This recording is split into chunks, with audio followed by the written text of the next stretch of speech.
jókòó bí ààyè tí gbogbo wa ni kó má gbọ́dọ̀ yàn kú ọlọ́jọ́ ìbí làwa bá ṣùpẹ́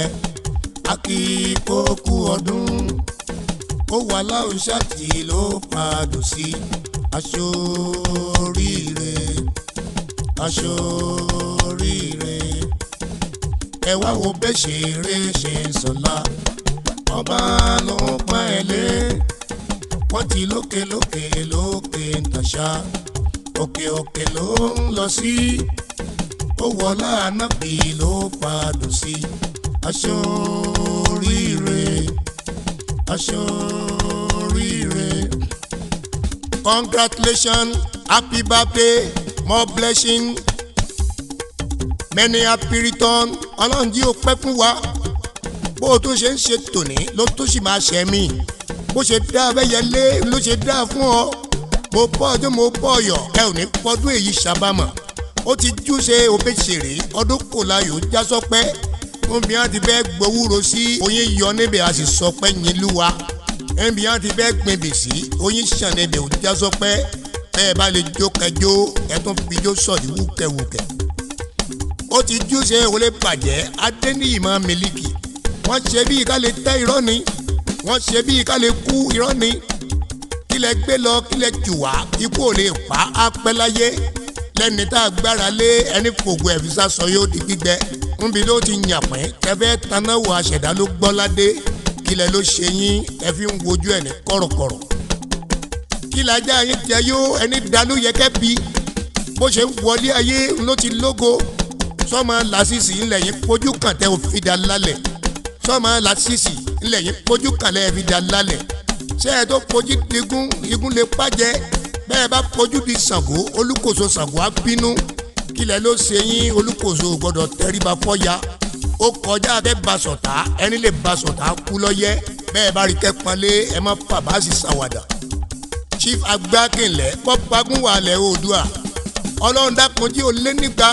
60, 70 years, 80 years, 90, 100 years, 120, 150 bó o bá lọ́dún ẹgbẹ̀rún ẹni ni a ti fi kà ó ti jú ṣẹṣẹ kí ijó ọpẹ́ rẹ̀ dàtọ́ lání bó o bá lè jókòó kó tún fìyẹn fògo fún Olúwa ó ti jú ṣe Obesere ọdún kó aṣèdúpẹ́ pórí wọ́n ti kí wa kú ọdún ọjọ́ òní tó yọ̀gbàyọ̀gbà Obesere sọjọ́ ìbí ẹ Akande asọdúnmọdún Obesere asosúmọsù àwàdùpẹ́ tó sojú ẹ̀mí ọ̀kọ̀tọ́lá ní sọjọ́ ìbí ẹ̀ aláṣà tí ló bá pọ́n wálé àwàdùpẹ́ tọdún kó láyọ̀ ọ̀pọ̀ ọdún la ó ṣe láyé Olùyọ̀lé ìlú ológo ìlú Ìbàdàn ìlú ọlọ́lá lábẹ́ ọba Ládọjà àbíyèsí fọbalúwayé ọlọ́jọ́ ìbí máa yọ̀ ó máa sọdún mọ́dún Obesere máa yọ̀ ó máa sọdún mọ́dún Abass máa yọ̀ ó máa sọdún mọ́dún ọ̀rọ̀ banújẹ́ kò tún kàn yín ọ̀rọ̀ àkóbá kò ní kàn yín o ọlọ́jọ́ ìbí máa yọ̀ ó máa sọdún mọ́dún. bẹ́ẹ̀ bá fojú kan ṣèkí náà ẹ rí kó Abass bẹ́ẹ̀ bá fojú rí ó peléke ó ti lóun ó yin lúwa ó ti lóun ó rosẹ̀mó ṣe tọ́kì ohun ẹ̀gúsí báyé ó ti lóun ó sọ pé ẹ débẹ̀ lè jẹ jíjẹ mímu ó ti múra kó ṣe wàsà ẹni lè débẹ̀ ń sì lá yó bámú ó ti lóun ó sọ pé alábẹ̀ ni ó fọ̀rọ̀ ṣàwàdà yeye Agbaakin lẹ̀ ayé ti kí ọkọ àlejò ayọ̀ ó ti júṣe fún ọ náà irọ́ láyé pa ó ti júṣe ṣẹ̀kí Obesere rè òní ṣẹ́kú fẹ́ bí sẹ́yìn tó ti kú lè tó dìde àfi ká yin lúwa bí kò ṣe pọ̀ tó Obesere ò sánkú fẹ́ bí níbi tó sin lọ́ndé Obesere ó fẹsẹ̀ ṣàwàdà níbi ká bẹ lọ́n kí fi sí Olúwa ṣeré gbè níbi tó lẹ́sìn dé wákàtí ẹ̀mẹ́rààrún ló ń kí lójúmọ́ bó ti ń bẹ lọ́n ló yan náà fìlà sì máa tún bẹ lọ́n lóru níbi tó lẹ́sìn dé ó ké Kùránì gbọ́ lárúbáwá níbi ká gbọ́ lọ́n gbọ́ ayé mọ̀ wọ́n mẹ́sìn àṣẹlà iṣẹ́ Olúwa ní fowó ṣe kì í fi iṣẹ́ Olúwa ṣeré gbè mọ́sálásí ilé Olúwa ń lọ bíi 4 bó ṣe ń ti Mẹ́kà ẹ̀dẹ́ ló ti ṣí kàdéhùn kọ́ mọ́sálásí ká ṣe fún ni ó gbajúmọ̀ ẹnìkan tí lawọ́ ni ó ti lóun ó gbé kò mí mo fẹ́ lo mọ́tò ọkọ̀ tó lọ́yẹ́ lẹ́ni tí mo gbára lé ló bẹ́ ṣèrè òrìṣà àbàdàn bẹ́ẹ̀ bá rí kẹ́ bọ́lá fún òpó sánmọ̀ ni kò gbọ́dọ̀ lulẹ̀ ṣẹ́ni tó ronú ikú sí yóò yọ sọ́run bẹ́ẹ̀ bá rí kẹ́ ṣèkà ẹ gbólẹ̀ fa kàndí ó tó gbọ́lá fún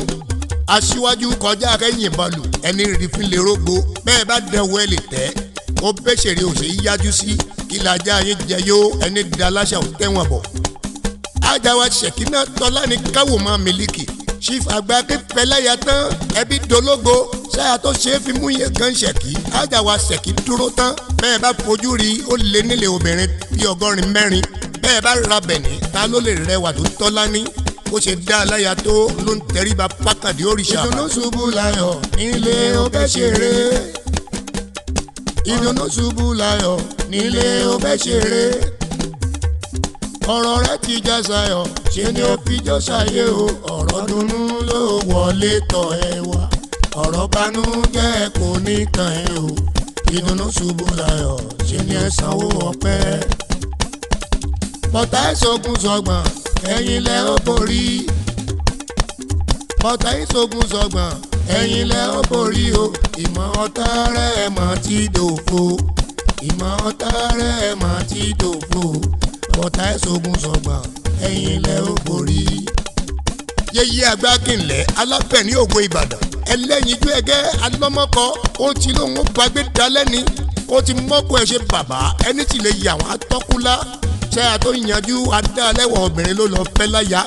ó ti dá aláya jù aṣẹ̀dá fún níwà mẹ́wàá dúró tán kẹ́ ẹ tó jọ gbé dalẹ̀ ẹ tún dògbò kútakùtà mo kí wọn dágbo lé jáláruru òpó yí ọ̀sà láti gbé forí ẹ̀ kanlẹ̀ olórin ló bí lọ́mọ ọmọ Lásìsì tó dolóògbé Ògo ìlú tó kúnjọ́ sí dákun bá kẹ́ Lásìsì olúwa bá kẹ́ wọn lọ́rùn báwa kẹ́ wọn fọ̀run gẹ̀ wọ́n wọlá ànábìtì jóníṣẹ́ ńlá fún bí irú wọn ṣiṣẹ́ olórin dé ọmọ jogún ẹ̀ ò díràwọ̀ Adeniyi máa ń ṣèdúpẹ́ ó bórin lè ó sì rí lò ń bórin ló sọ ọ́ dológo ọlọ́run tó dóṣùpá ló sọ ọ́ dògbò ìlú táyé ń fẹ́ ó ti júṣe tá ìbáwò go rẹ bó ṣe búyọ kólúwa ó wo Obesere ikú ò gbọdọ̀ pàfẹ́ bí dákunjí ẹ jẹ́ dalẹ̀ olúwa mọ́ fikú pa Abass ọmọ rẹ̀ làkàdé mọ́kànmọ́ tá ìbátú aya Lásìsì má boníkẹ́ ẹ̀yin lèmi bá dúpẹ́ tọmọ yín sọjọ́ ìbí ẹ̀ta yé jẹ tán mu ó ti júṣe Obesere sọjọ́ ìbí ẹ̀ta yé gbọ́ ó kọjá ká sọ tán orí adé pọ̀ níbẹ̀ bàbí níbi táwọn tó láyé lọ bí rẹ́rẹ́ ẹgbẹ́ lọ́balọ́ba ẹgbẹ́ olórin ní rẹpẹtẹ ẹgbẹ́ onífújìgàn òjá lè rẹ́sẹ̀ fi rìn ó ti júṣe Obesere ó tún sì máa ṣàmọ́dún àmì akẹ́yìn tẹ́ ẹ wá ọlọ́run ló sì lè ṣàrú yín lẹ́san akẹ́yìn tẹ́ ẹ ti dalẹ̀ wá àdìjọ ṣàmọ́dún láyé níbi tẹ́ ẹgbẹ́ ti wá orí yín ò ní gbàbọ̀dì England America Texas London Canada Paris tó fi dẹ́kun tọ́nu ìlú Àbújá akíwọ́ndó kédelẹ̀ ó ti kí wa ṣèkí sọpẹ́ ájà wa ṣèkí ń dúpẹ́ ó ti kí wa pẹ́ sí akíwọ́n jákèjádò ẹ̀kú kó lè júṣe ó ti júṣe kó lè bàjẹ́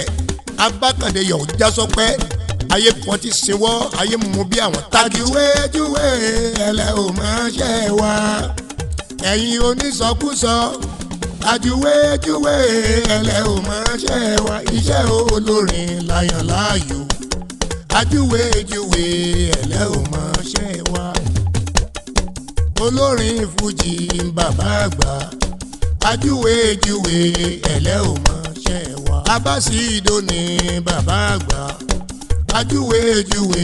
ẹlẹ́ ò máa ṣe wá. Olúwa ló gbé ìbákùkẹ́ wí fún wọn ayé ẹlẹ́ o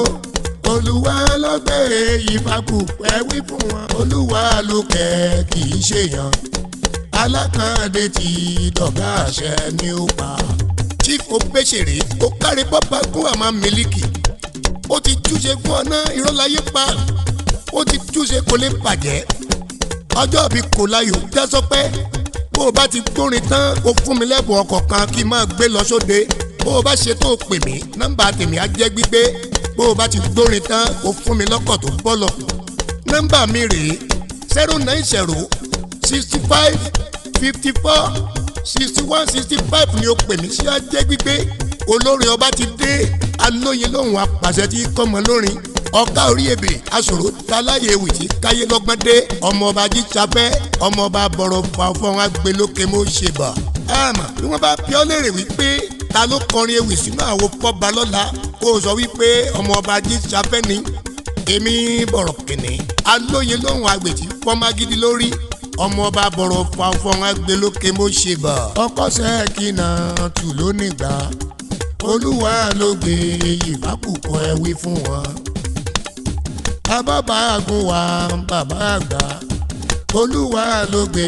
ìfàkùkọ ẹ wí fún wọn.